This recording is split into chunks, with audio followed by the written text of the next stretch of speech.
Hello. Um, it's been a while actually. I haven't been uploading much because most of the things I had to do this year so far were commissions, and I'm not always sure if the person would be okay if I filmed the process, so just in case.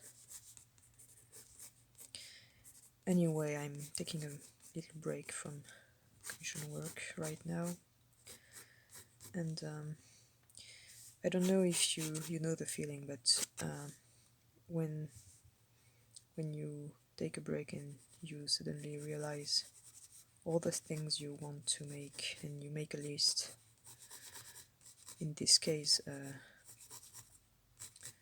an art list, and it's kind of overwhelming because there's so many things you want to make, and all of a sudden you can't do any of them because you can't choose, and you end up doing something completely different. Yeah, that's what's happening right now to me. So yeah, I had a lot of things on my to-do list, including fan art, including personal projects to finish/continue, and in the end I'm drawing Doctor Who fan art that isn't even on the list.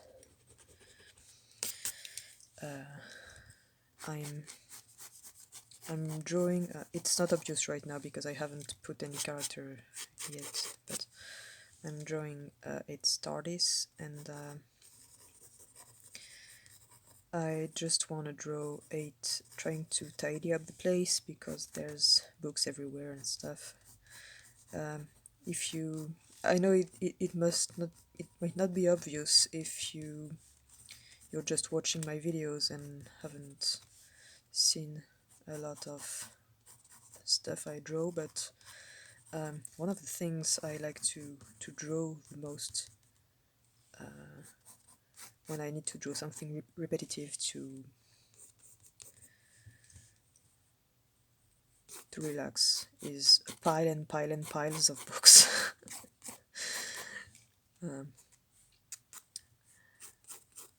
And right here I have a reference picture of 8 TARDIS from the TV movie, and I'm using it as a reference, and I printed that ages ago. By ages ago I don't mean like, oh, I printed that 2 weeks ago or a month ago or even a year ago. No, that's from a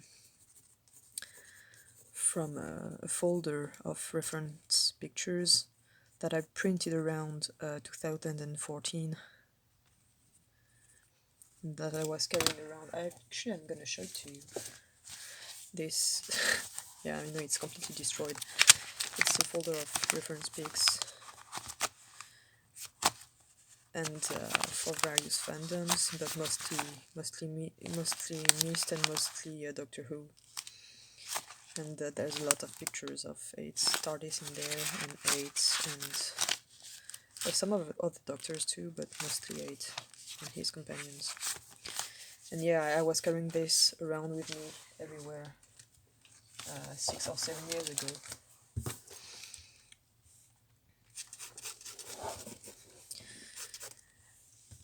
So yeah. And yeah, as I was saying, I kind of interrupted myself there.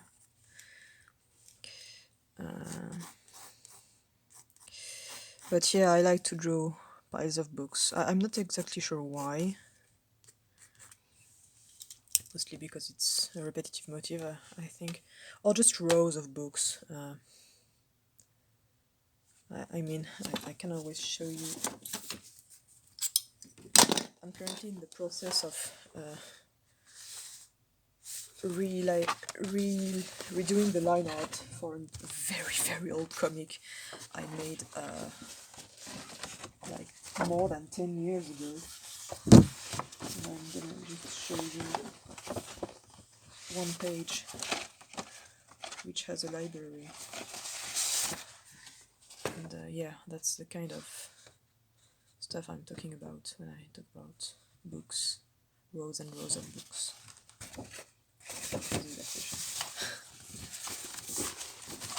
Wait, I think I have a more recent example. In October, I did a sort of Inktober challenge. Wait a second. And I drew some Death Stranding stuff, and at some point I wanted to draw the books on Hartmann's shelves because the prompt was books for that day, and yeah, that's... Anyway, I like to draw books, can you tell? So yeah, this is gonna be 8 in his TARDIS, trying to tidy up the place because there's too many books.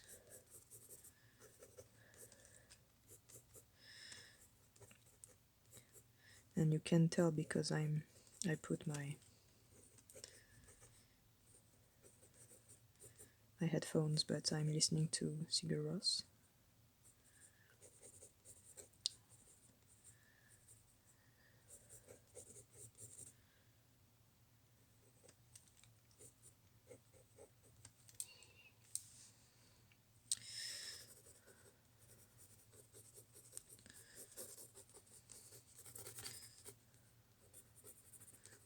With a hand on top of the pile of books.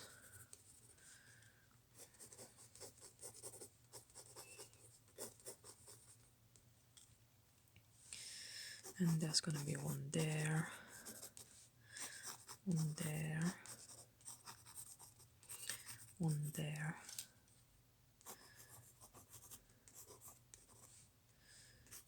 one there. Actually, with the perspective, it should be like this. If you don't know already, I'm extremely chaotic about perspective. I mean, I know how to use lines and stuff, it's just...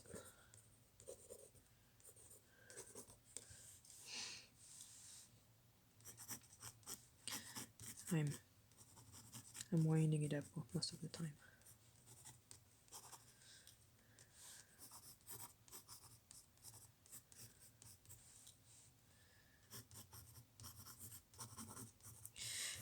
I'm drawing the stacks fairly neatly, but it's not... I don't think it's gonna look like that in the end. I'm gonna draw them rather messily.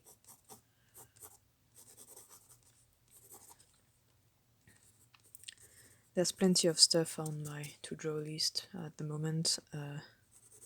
Still a lot of Death Stranding stuff. I'm still not over this game.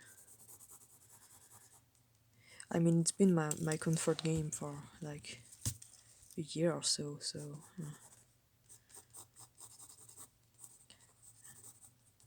it makes sense.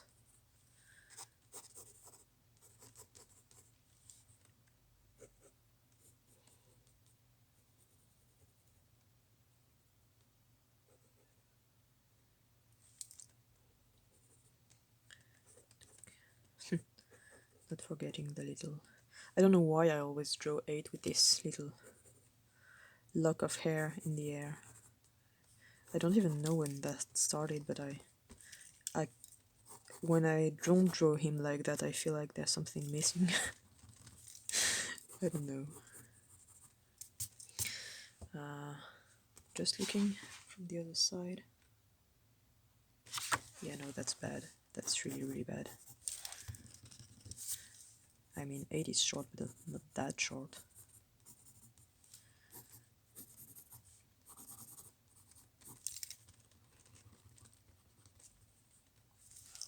Okay.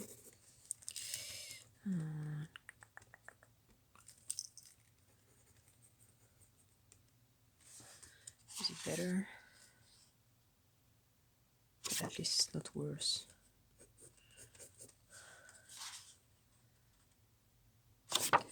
There's a problem with the things up there.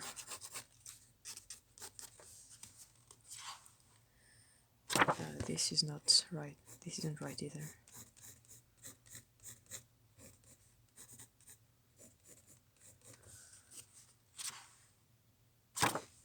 Yeah,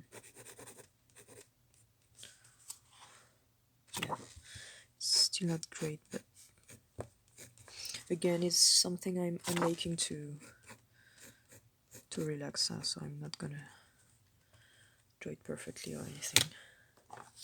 Okay.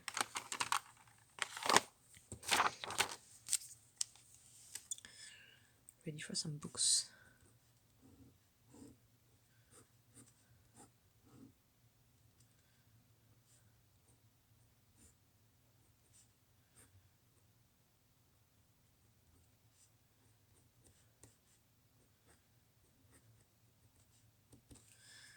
Okay.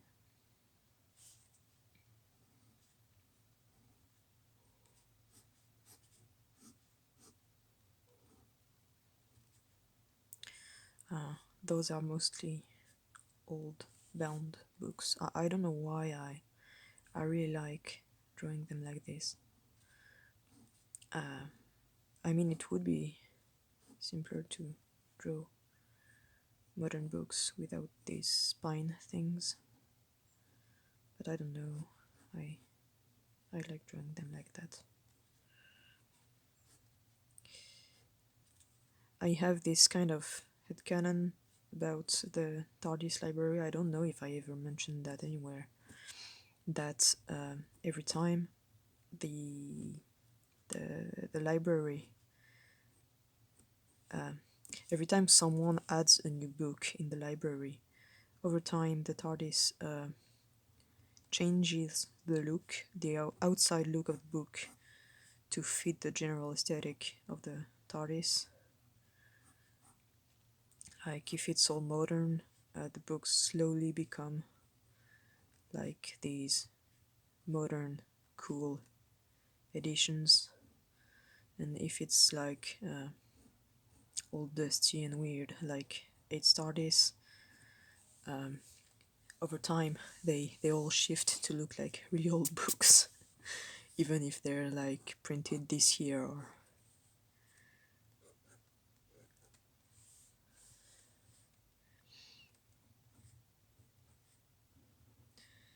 Like you would put, I don't know,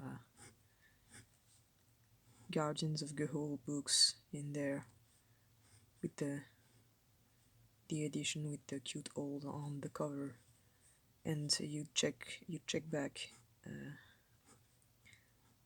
2 years later, and you try to find it in the TARDIS library, and it would be this big old book with illuminated pages with owls everywhere fighting, like lovingly traced by a monk or something.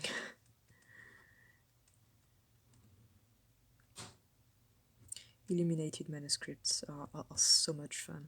I know it sounds weird, but it's really one of my special interests. Not exactly the illuminated part, just the manuscript part. The fact that people spent hours upon hours writing them, and there is this cliche, I think, about monks and illuminated books. There's this cliche where people usually picture European monks. It's really difficult to say this word. I'm sorry. European monks from the Middle Ages, and they picture old people like writing day and night in books. Really old people, really serious people. But in reality, old people usually, like now, had bad eyesight, and glasses were a super expensive thing and not very they weren't very good at the time. That's a thing we take for granted now, but glasses really were a luxury item. Some we have drawings of monks with glasses and stuff, but it wasn't something super you'd see super often. And most of the time, if you had to ask someone to write a book, to copy a book, you need someone with a very good eyes. Hey, see, I'm making progress. I didn't say eyes.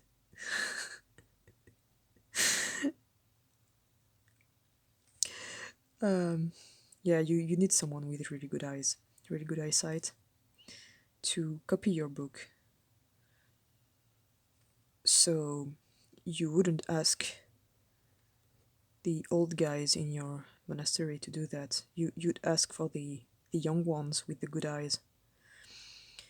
And so some were very, very passionate about that. Some were really happy to do that, and some were not happy to spend their days doing that. And there's something in a lot of medieval books. It's called colophon. I don't know what the English word is. I'm gonna check what's the English word for colophon.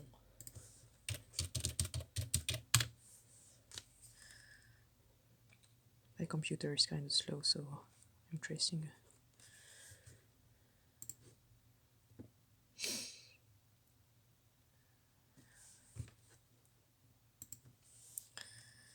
Take all your time charting that page.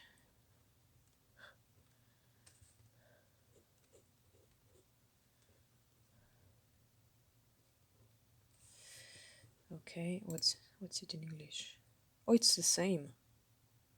Colophon. Okay. I learned something today.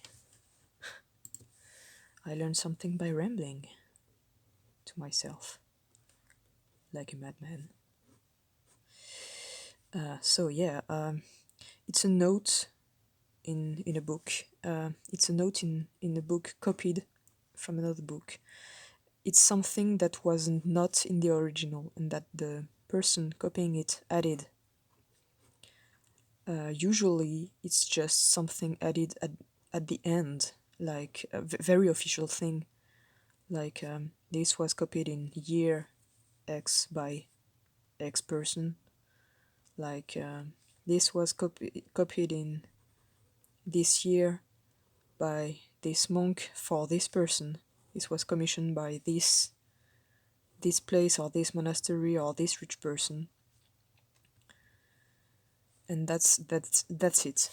But because you have also a lot of young people doing this, you also get colophons in the margins and comments and stuff, and some are very good. Some are like, I'm copying this, but I don't agree with that guy. I don't agree with what he's saying. I'm just saying, I think it's bullshit.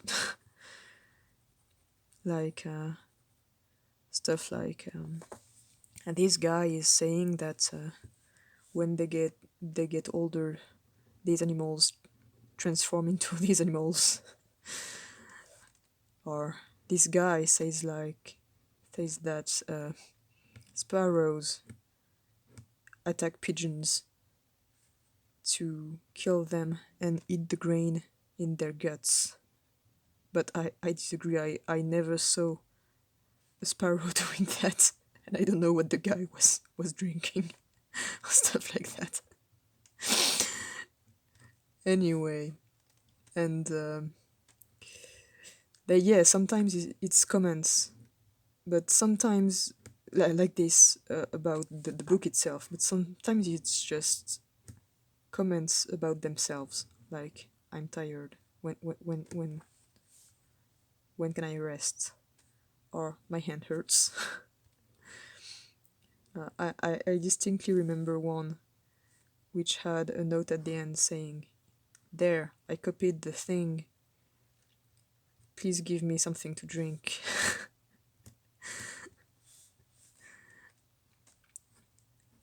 There was one on a really bad page, like something was spilled on it, and there was a note saying,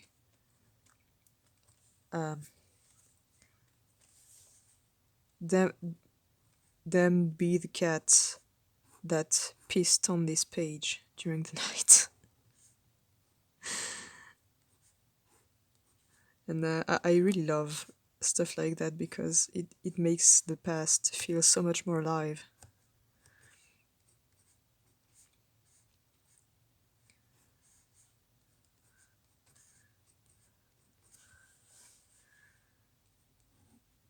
I feel so much better drawing this piles of books, you have no idea.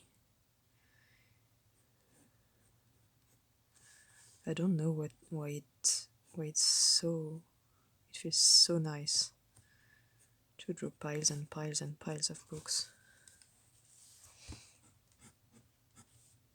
A couple of papers here and there. How much time do we have left? Oh, not much. I'm gonna stop this here and I'll be back.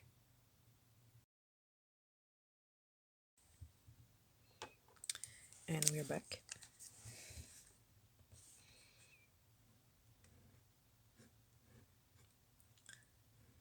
I was talking about notes in old books. As you can see, I've erased some stuff while I was emptying the card.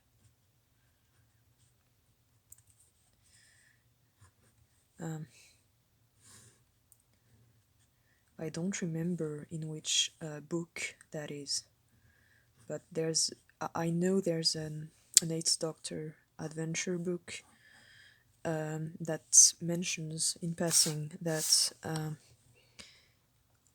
lot of books in the TARDIS library have notes in the margins. So that's not colophons because the Doctor didn't write books. Or did he? Sorry. But yeah, and the notes are various incarnations of the Doctor arguing with each other. Like, there's one note saying, yeah, that's true, I met that person. And then another one will comment in the margins, yeah, of course you would say that. You always name drop everyone. And like they're arguing on the pages of the books and stuff.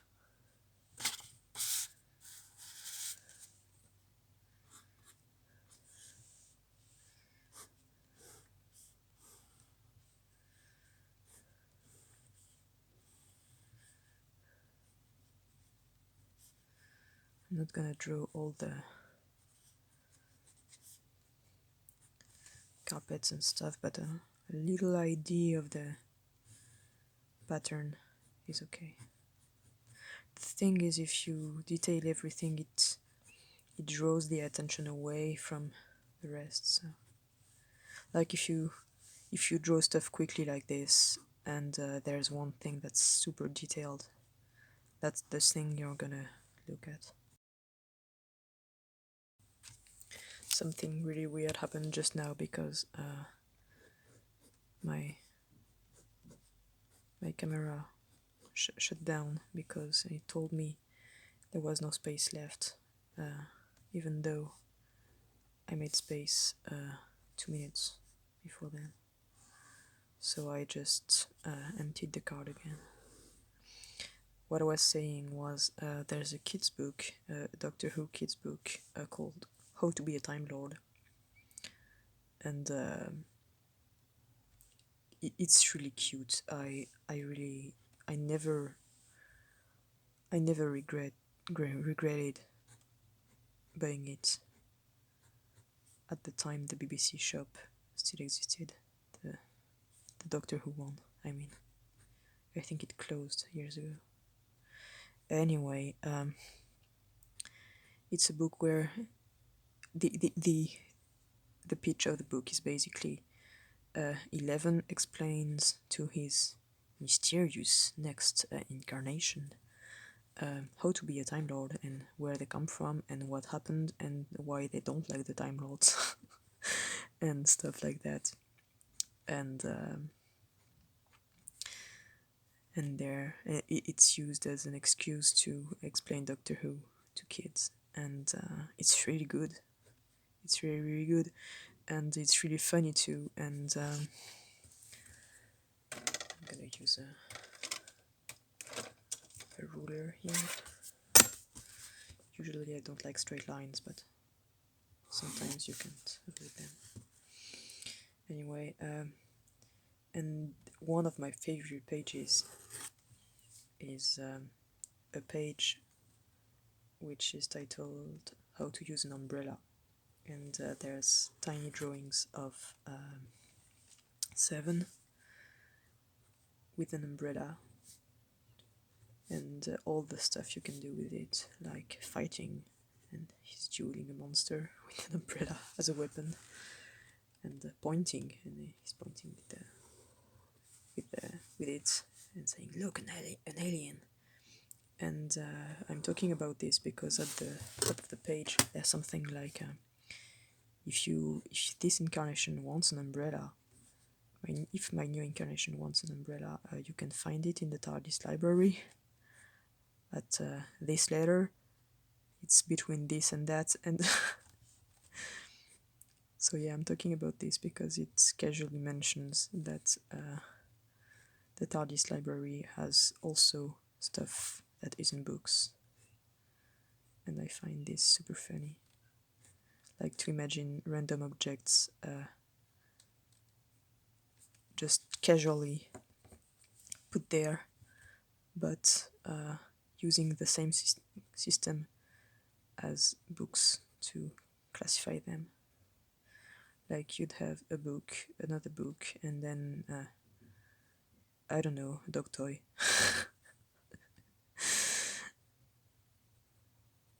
And it's just there because that's how this library works. I don't know why I'm spending so much time thinking about this idea, but I think it's super funny. And yeah, that How to Be a Time Lord book, it's really good. If you can read them, or like, I don't know, borrow it from someone who has it, or even find a PDF floating around the internet, I don't know. If you can read it, it's a short read and it's very funny. Like, I think the best part is when 11 describes his previous incarnations to the new incarnation, just in case the new incarnation has memory issues, just in case. I don't know, this could happen. Which is particularly funny because it did happen with 12 at the beginning. But, I just made a big mistake. I'm gonna hide it like this.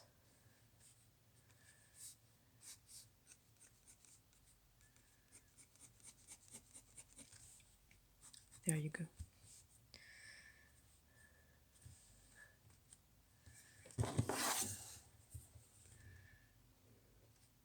That's the issue when you don't draw full sketches. You have to deal with mistakes like that. But it's also what makes it fun.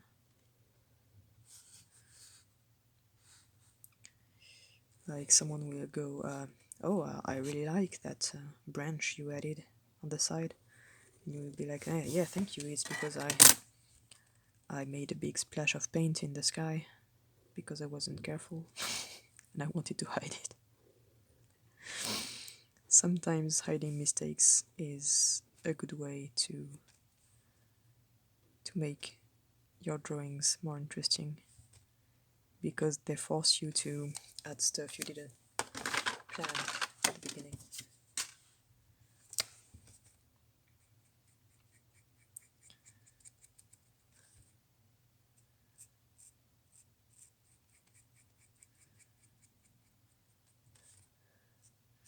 I think this is gonna be a long video. I think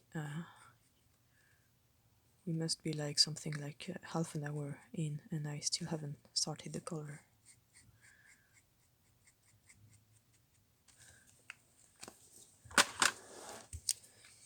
To be fair, it's kind of complicated, but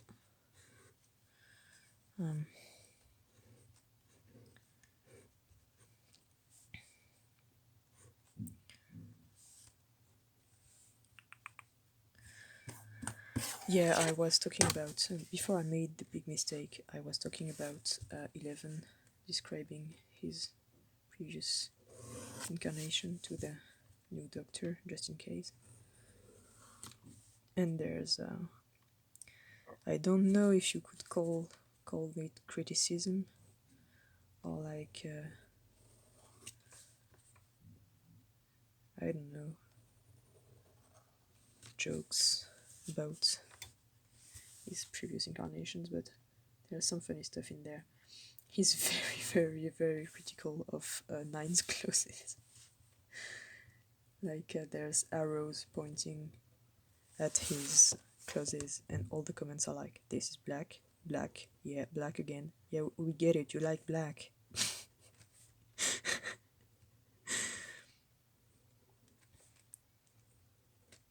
On the contrary, he's very admirative of 6 clothes. Like, wow, no, that's what I call a jacket. Very bright jacket.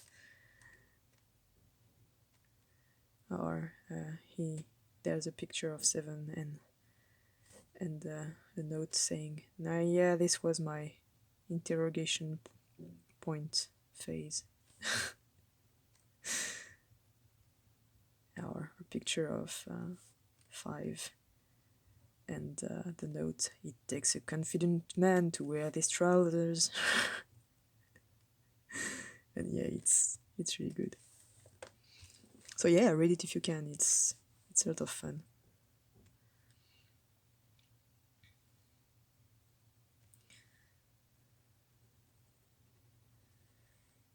It's been ages since I had to draw these pylons. It takes me back.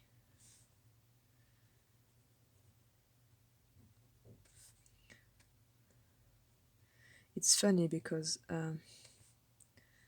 most of my special interests come and go or fade. Doctor Who is one of the most, I don't know how to say it, endurant, persistent one. Persistent is good. Persistent ones. I'm too lazy to draw these things, the crisscross things. We're gonna wind it up. So this continues like this. Okay, I don't know how to draw these things, so I'm just gonna draw a big pile of things there. When in doubt, mask stuff.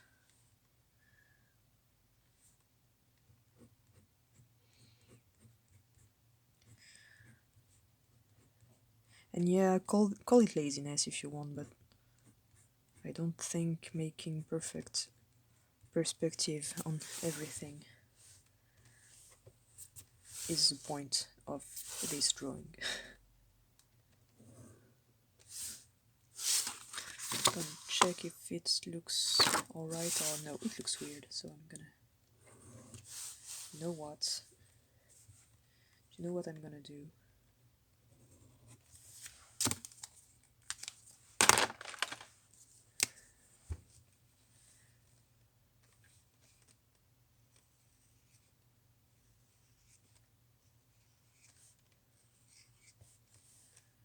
That's right.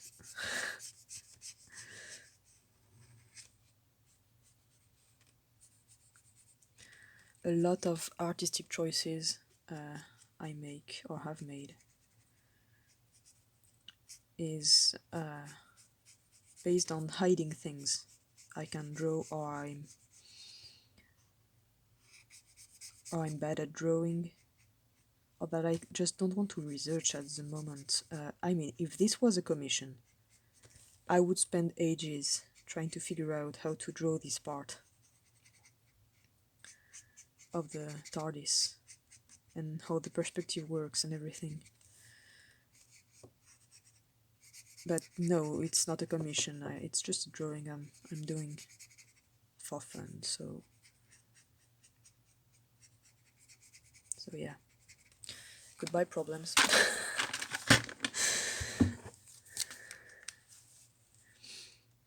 So it goes like this. Like this. Okay.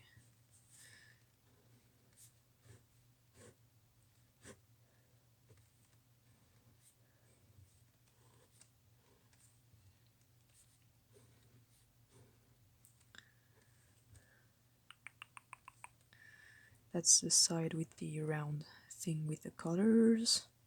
So there's a thing there and a thing there. Here's a panel with little dots and stuff. There's a round thing here and there. We don't really care about what's there because we're not gonna see it. I don't remember what's on this side, so I'm just gonna again wind it up. Okay. I think there's this thing, yeah.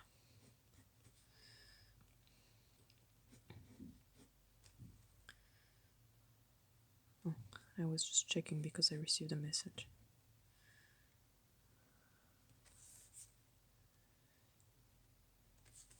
Turn the sound off so you wouldn't hear it in case that happens. Just a friend sending a picture.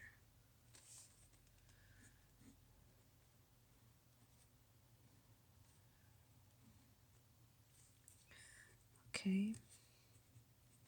You know what? Yep.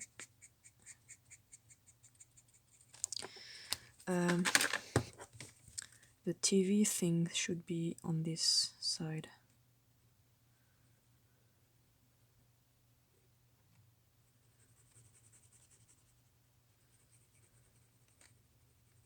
I shouldn't be doing this with this pen, but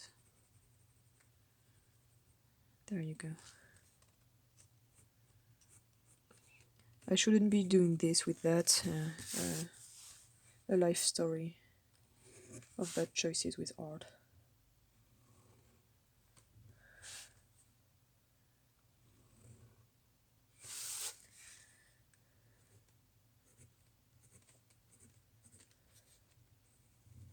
And I should be using the ruler for that, but too late now.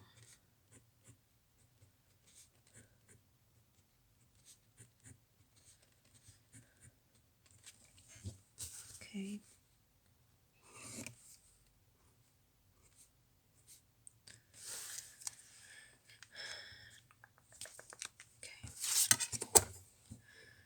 Not enough maths. Not enough books and stuff laying around. Okay, there's a table here. Do I want to draw this table? Not really, but I don't like how it's on the screenshot. I'm gonna turn it in a different direction. I can't see the lamp at all on the screenshot. I'm just gonna improvise the lamp. There's gonna be stuff here. Pile of thing. Pages, another page. Sometimes I wonder if I like drawing books so much because one of my first fandoms was the Mist fandom. It was a super chill fandom. I really miss it. One day I mean, there was one main big message board forum of sorts thing at the time. And one day I lost my my access codes and I had joined with an email address I hadn't been using for years at that point. It's a place with the plants, right? Yeah, so I'm just gonna add plants. Oh, the CD is over. Okay.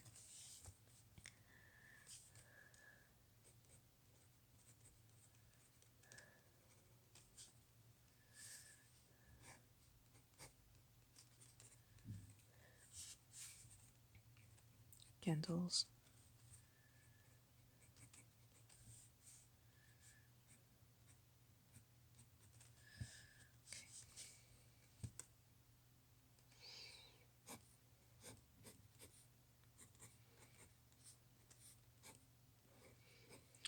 I know the area with the plants doesn't look like that, but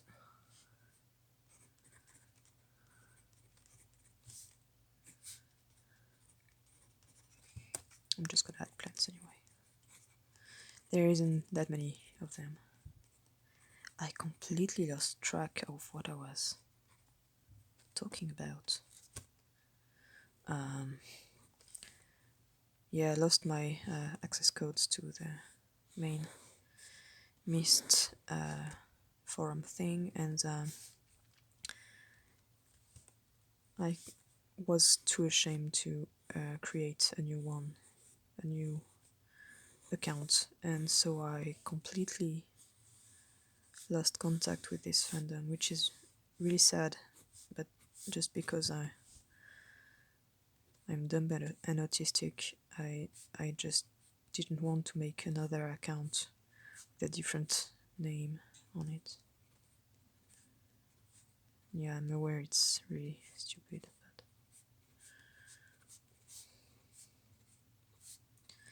how many time left? Oh, it's okay.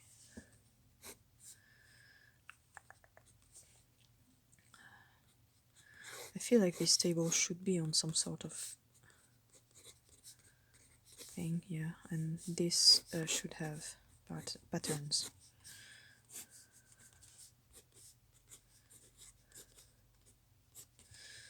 Okay.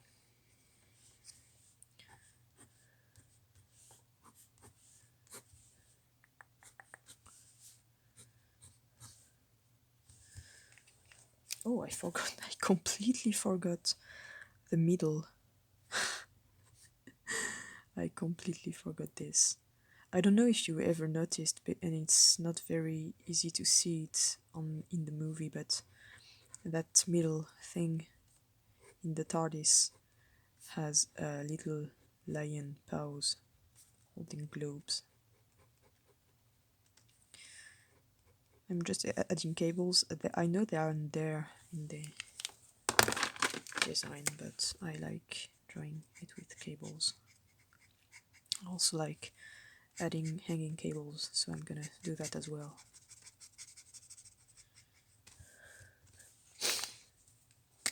Actually, I'm gonna do this with them. Them with this. Ooh, them with this. Okay.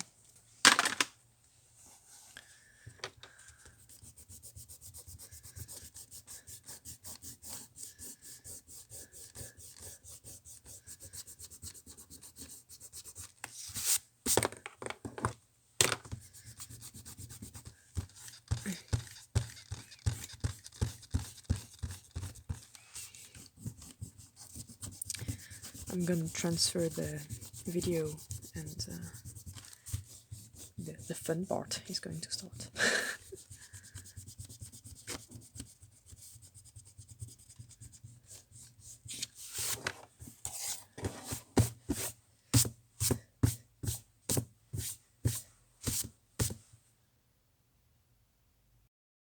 Okay, so I made some room on the card. So here's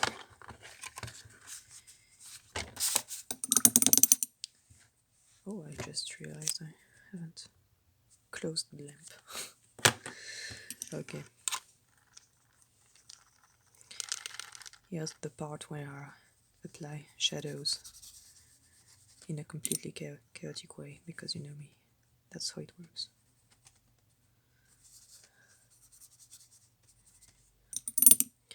kind of stuff where art teachers at the time were like, "You ruin everything."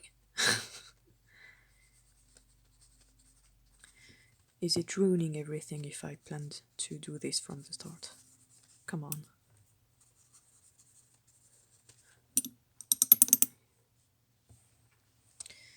Okay.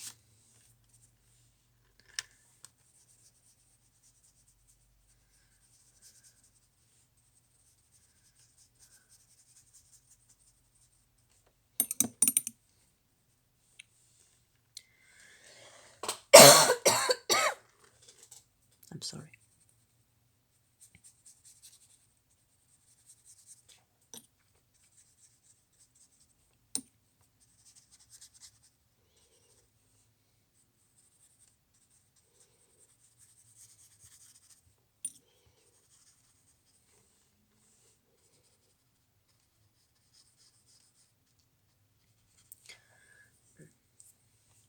Thing in my eye.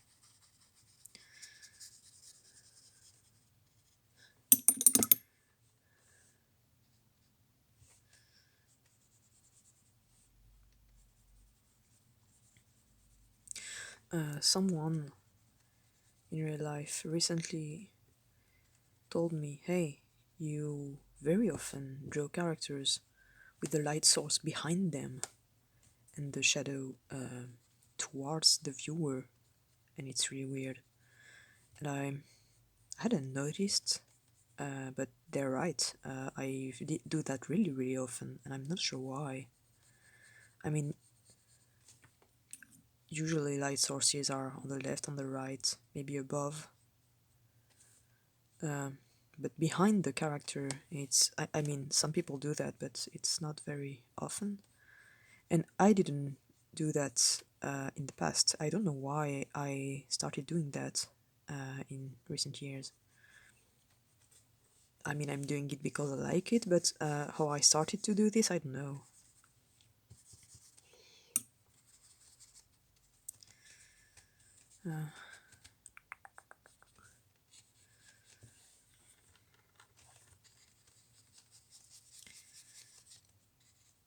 I guess I just like playing with shadows, but still.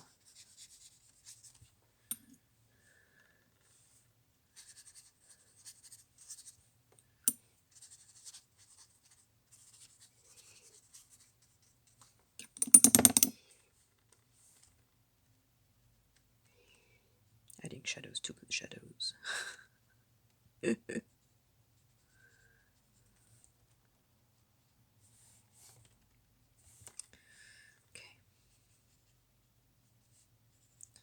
Oh, there's a cat hair on my brush. The cat has been sleeping behind me for 3 hours, I think, now. He found a lovely spot of sunlight and hasn't moved ever since. I think he's dreaming because he's clearly asleep right now, but he's doing this thing with his claws where he's showing them and he hiding them.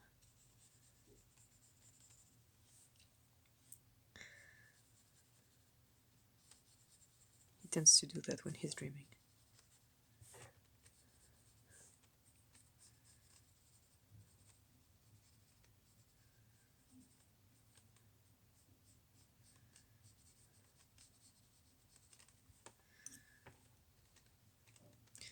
And we're almost done with the shadows.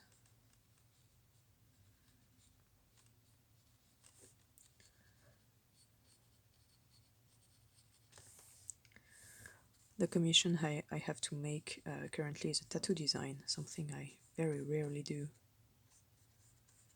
I've only ever done it once before in my life, so and this one is very, very complex, so I'm kind of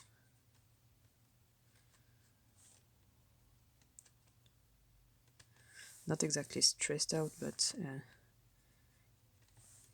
it's very difficult to work on a thing where you constantly think, I can't fail this, otherwise this poor guy will have a bad drawing on his body forever.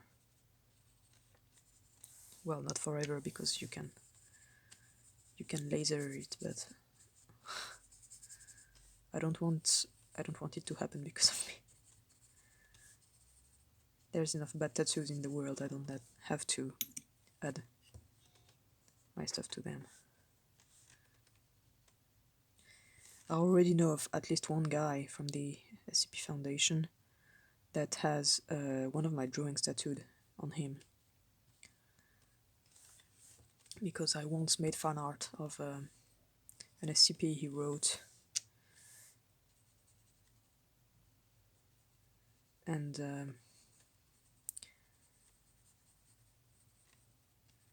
he had a part of the drawing tattooed on his arm. And I mean, I was flattered, but I was also like, dude, this is a drawing I made in the train on my, with the sketchbook balancing on my knees, and it's not the best line work I ever, I think. I mean, I'm flattered, but holy shit.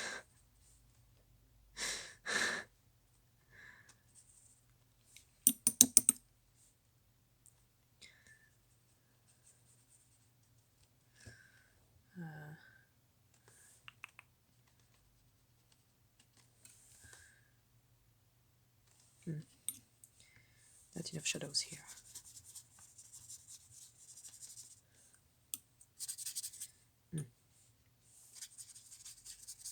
There you go.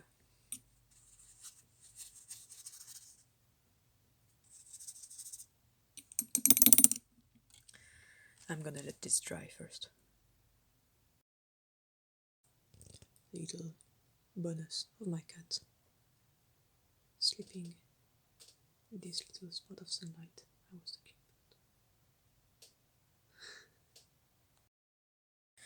about. Okay, so my phone decided to shut down when I was transferring the file.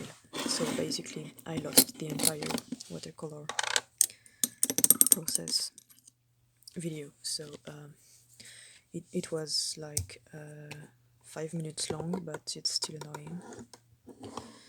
So right now I'm using inks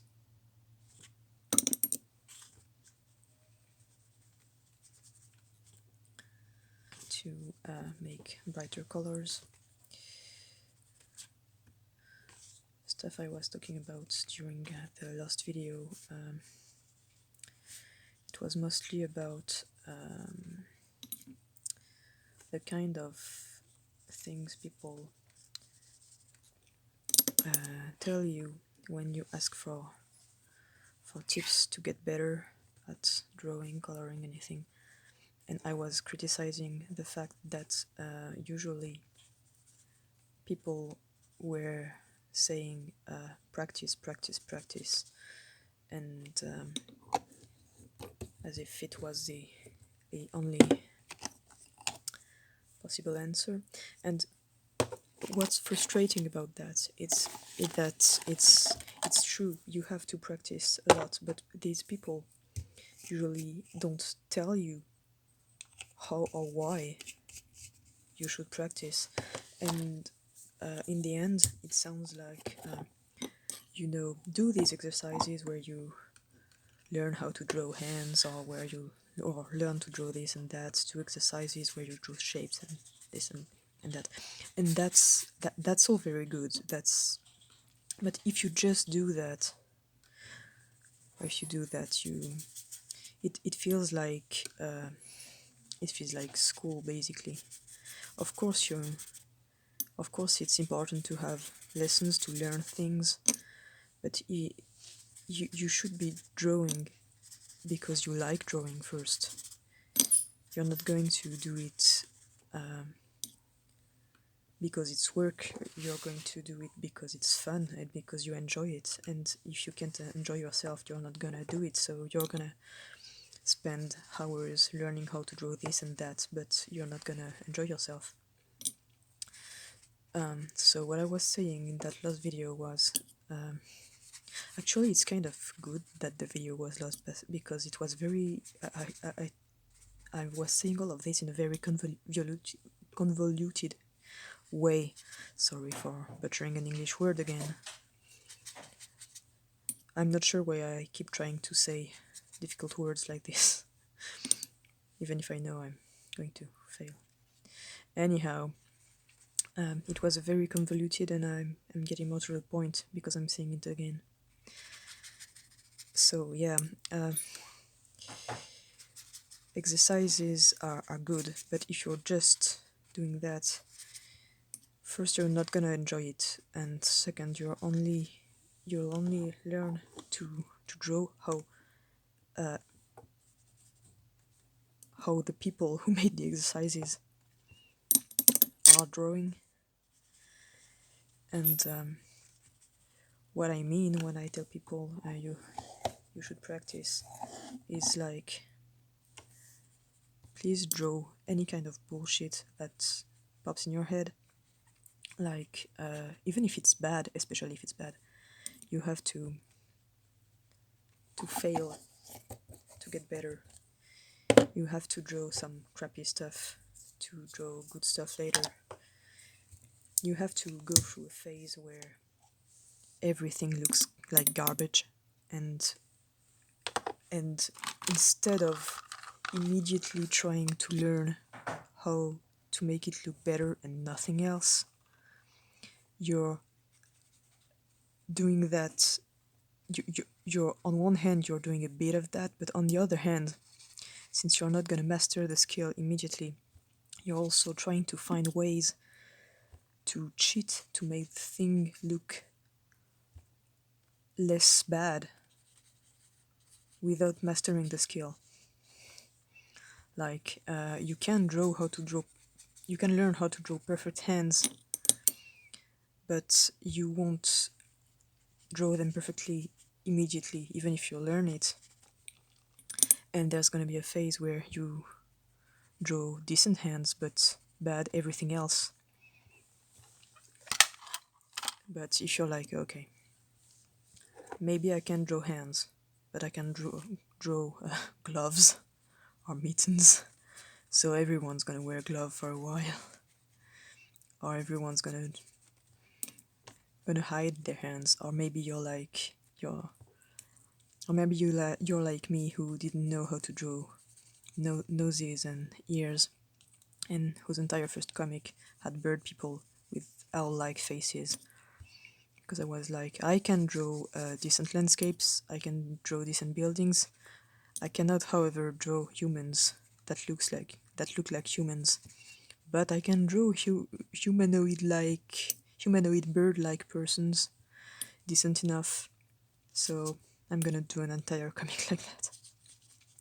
And I learned a lot of things while making this comic, which I wouldn't have learned, or learn more slowly, if I wasn't like, I don't know how to draw these things, but let's go anyway. And another thing I was talking about was how everyone's first project, when they start to get a little bit confident in their art skills, and they make a comic or illustrated thing, anything, the first big project they do must be the biggest project, most ambitious thing ever. Everyone's first project is overambitious, and I'm not saying this to criticize people. I'm saying it as a fact, because my first comic project was 2 volumes of 50 pages each, which I ended not doing, of course, but I still made the entire first part and like half of the second part. And I learned a lot of things while making that. I should finish it someday, just for the sake of it. and I think it's really important to have these big unfeasible first projects so you can fail at it explicitly, because you will fail, because then the second project, the third one and the fourth one that you're going to work on will all be smaller things.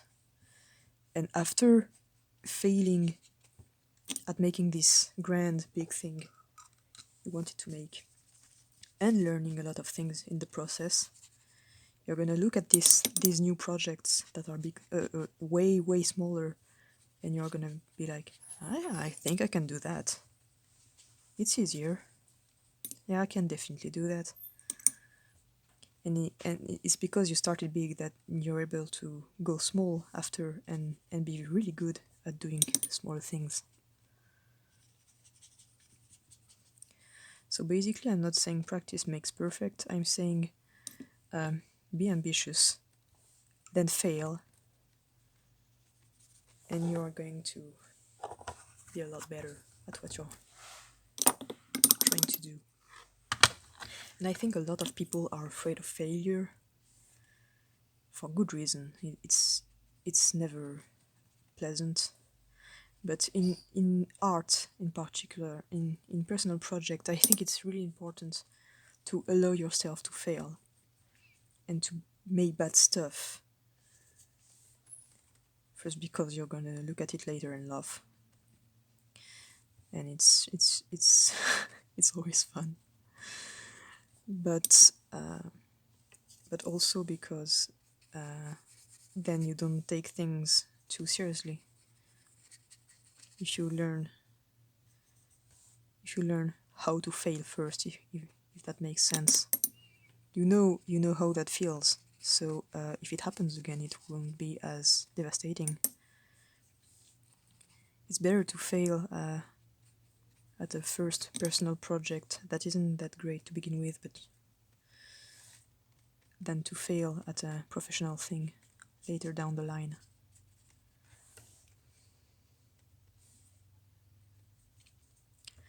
Basically, it's like when you learn a combat sport and the first and you expect to learn how to fight, but the first thing the guy teaches you, and this is true, the first thing they teach you is how to fall and not hurt yourself.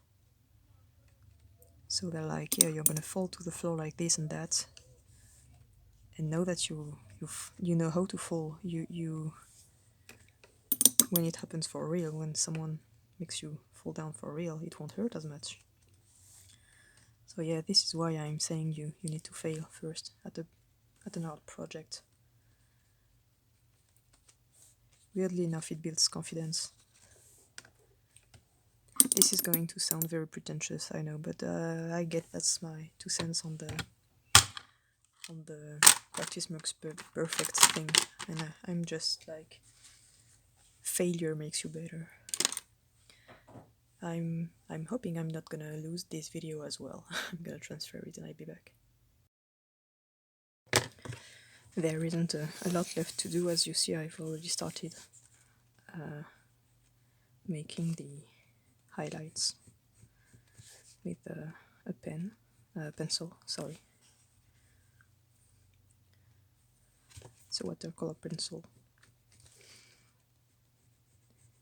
Even after all these years, I still have trouble distinguishing between pen and pencil in English, because in French the words are completely different. It's pencil is crayon and pen is stylo. So I still have trouble distinguishing the two when I have to pick one.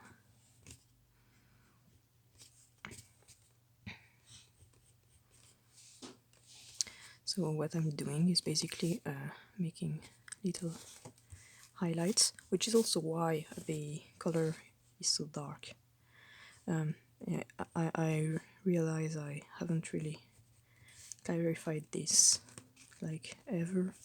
The reason I draw everything so dark when I add the ink is because I do these little highlights later. So I have to start very dark to make them visible.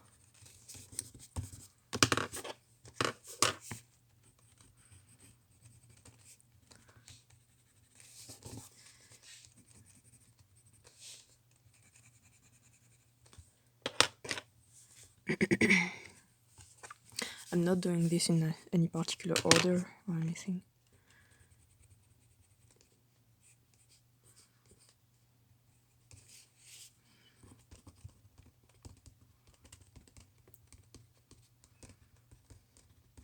This is also why I haven't drawn plants very realistically. It's because I'm just gonna add some highlights on the leaves and it's gonna be enough to understand it's a plant in the distance.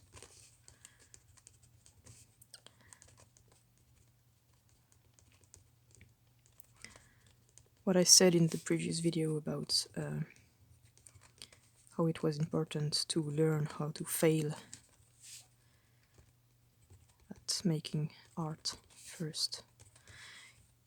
It also teaches you another important skill, and that skill is being lazy.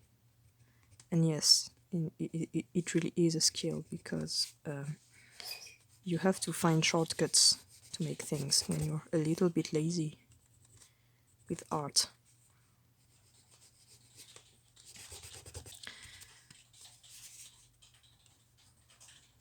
You can't always take shortcuts, but if you use none of them, everything becomes excruciating.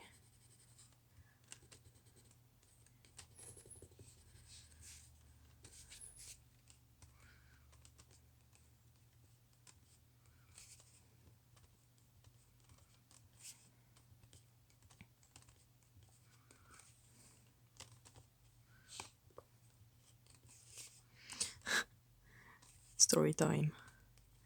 And it has nothing to do with art, but it has everything to do with shortcuts. I've been a government worker for years now in France. And one of the things you have to know...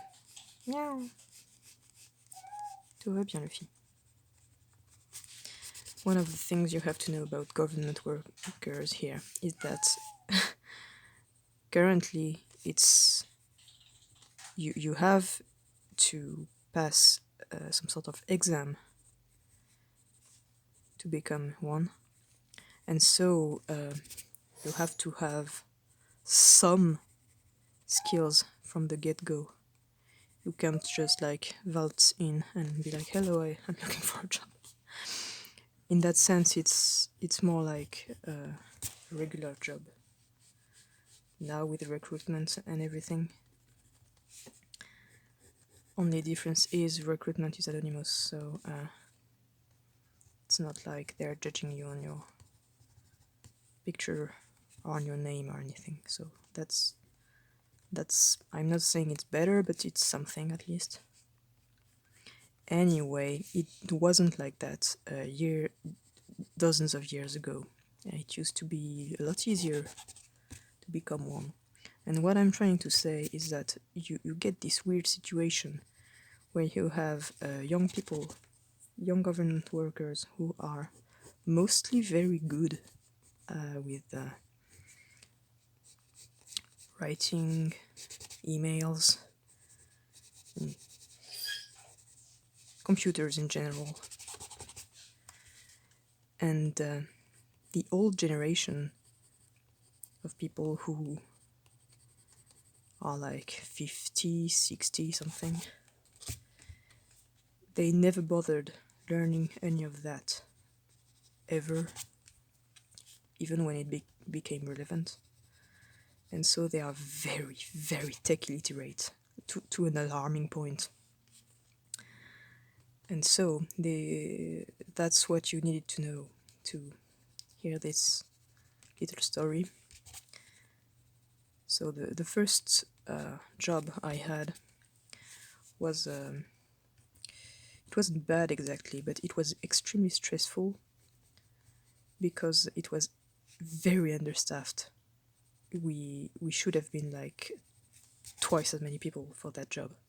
Basically, it expected us to be there all the time with no vacations, which is not possible. Like, someone's gonna get sick at some point, someone's gonna leave at some point. It was really, no, not good. Well, so people weren't staying very long in that job. Basically, in 3 years, I only stayed 3 years, and I had 3 different bosses. So that's saying a lot. And at some point, one of them, who was very, and I mean very, tech illiterate, was like, Johannes, how are you making these documents so quickly? And I was like, you see, the beginning is always the same, so I have this.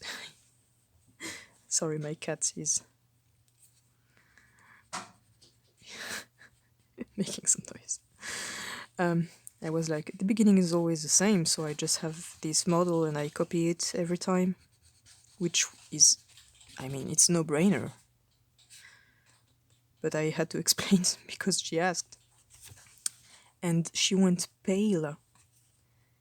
And she went, but that's cheating. And I was like, what? I was like, not copying everything every time is cheating. And I was like, is she serious? And yeah, it turns out she was. Because at the moment I thought it was a joke, but later we were working on a thing together another day, and I was like, okay, I'm just going to copy this, and I took a part of the text and I copy pasted it, and she was like, this is cheating. So yeah, newsflash, copy pasting things is cheating. What?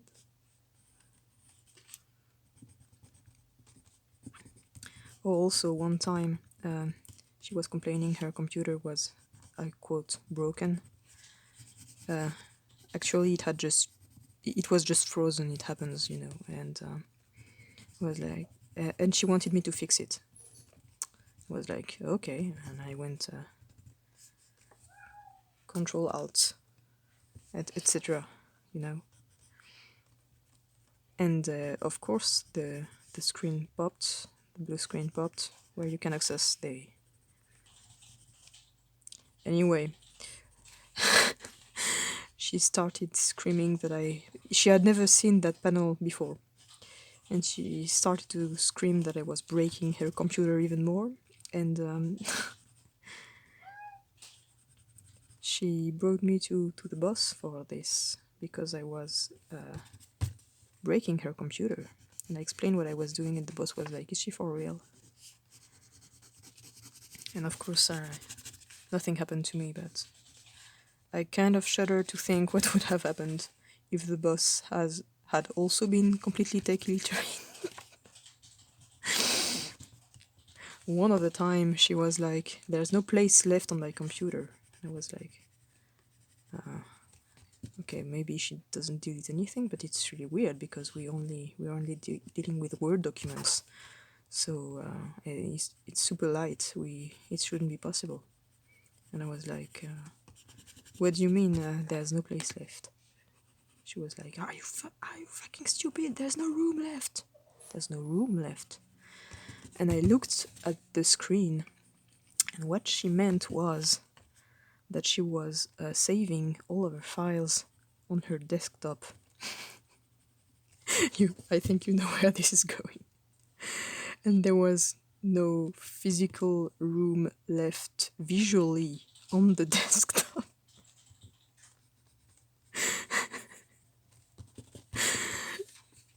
So yeah, that's the kind of people who end up bossing you around at your first job. And also, and when you're autistic like me, also the same kind of people that call you stupid all day long. Even though you know.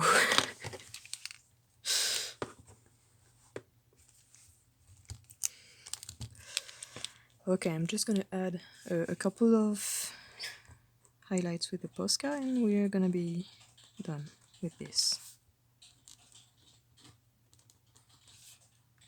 Usually I would do every highlight with a Posca, but I like the general mood of the picture already, so I don't want to make it too bright.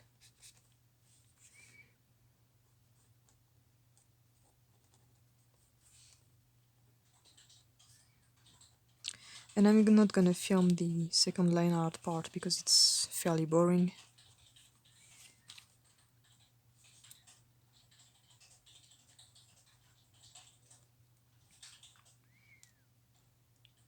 I'm just gonna put a dot on his nose and maybe on his forehead. Yeah. Dots on the TARDIS console. Yeah. I'm not sure it's gonna show, but on the candles as well. Maybe the screen. Yeah. Oh, the central part of the console. Yeah, it's better like that. Maybe the glass as well. Yeah. Okay, this. Paper here. Page is there. When it's too bright, I just put my finger on it to melt it a bit and make it less bright. I think it's pretty nice. I'm just going to do the second line art off camera, and I'm really happy I decided to do this today because I wasn't planning to do such a complicated thing today, and it looks pretty good. Talking to no one in particular is actually a fairly good way to make yourself work in a very focused way on something, and I should do that more often. I already said that before, but anyway, I'm gonna draw the second line art on top of the first one and scan it and post it, and I see you later. Bye.